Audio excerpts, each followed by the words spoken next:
Hi, welcome to Paranormal Kativity. It's come to my attention that there are a whole lot more Mandela effects that I wasn't aware of, and I'm going to tell you about them, and hopefully freak some of you out, because some of these have really blown my mind. So we're all aware of the Berenstain Bears one, Berenstain being correct somehow, and the death of Nelson Mandela, which people remember happening much earlier than when it actually occurred. Here are a few that I've just heard about recently, one of which is the show Sex and the City. Never seen it myself, but of course I've heard about it and seen it marketed everywhere. Did you know that it's actually Sex and the City? A lot of people remember this title incorrectly. Interview with a Vampire. That is how they remember it. Interview with a Vampire. The actual title is Interview with the Vampire. That's how I'd always remembered it, was with the. But apparently this is a huge Mandela effect and a lot of people remember it as A. Mr. Rogers' Neighborhood is an amazing show, and he was a wonderful human being. Think about the theme song. You got it?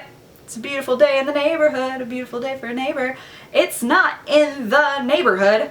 It's in this neighborhood. That doesn't sound right to me at all, and it really freaks me out. Eli Whitney. When I say that name, you probably think, the guy who invented the cotton gin. I picture Eli Whitney as an old white guy.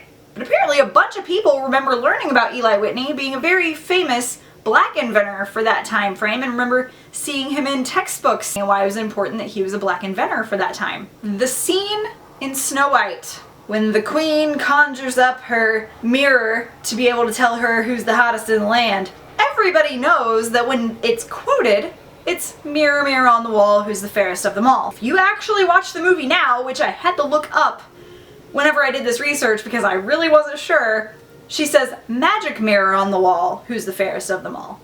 It doesn't necessarily sound wrong to me, but I know for a fact that it's been quoted in a lot of different things as mirror, mirror on the wall, and I'm not sure why it would be misquoted so much. Back in like the 90s at least, maybe even later, I remember seeing Sara Lee commercials. There's a lot of controversy on what was actually being said. A lot of people believe that it was nobody does it like Sara Lee.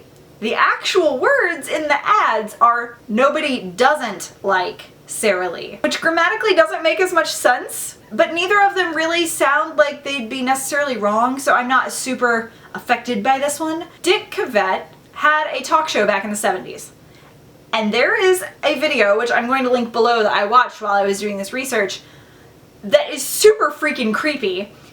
In 71, he was doing an interview with a man, and the guy ended up having a heart attack and dying while they were doing the recording. Out of respect for him, they never aired the episode. But he, about 4 times a year, and usually it's around the time that this happened, he'll be approached by people who are like, hey, I remember you. I will never forget your face when that guy died on your show.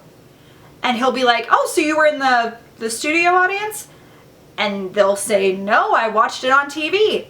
To which he'll have to be like, yeah, it was never aired.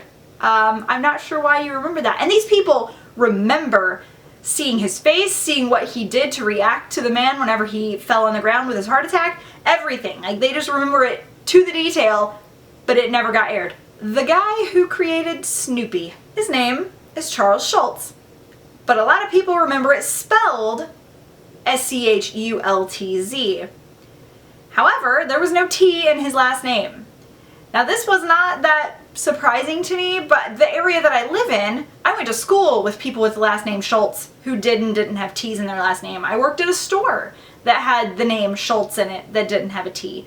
So I think that might be a regional difference, I'm not for sure, but a lot of people even remember seeing the name spelled out with a T in it. There's a big group of people who believe Gene Wilder of Willy Wonka and the Chocolate Factory fame is deceased, but he is not. Thanksgiving.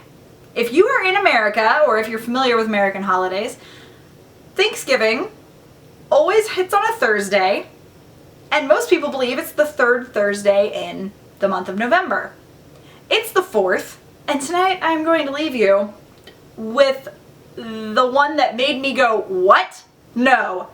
Googled it, had to run in there and be like, Alex, did you know this? And he was like, no, that's not right. I'm like, yes, it is. Louis Anderson is alive. Louis Anderson is alive. Alex and I remember that mofo being dead. We remember him like having a heart attack and dying. And he's alive. Yeah, like currently. I believe he's 63. Freaked me out. Congratulations to you, Louis Anderson, for being alive. I mean, I'm happy you're here.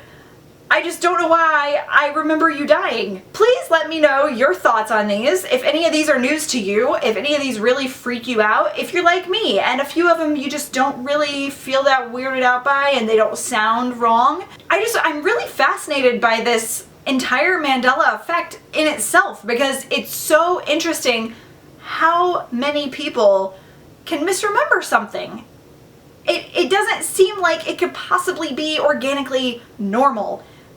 But somehow it is. I hope you guys enjoyed this video. Have a phenomenal rest of your day or week or whatever it is that you're doing. And I will talk to you guys soon. Bye!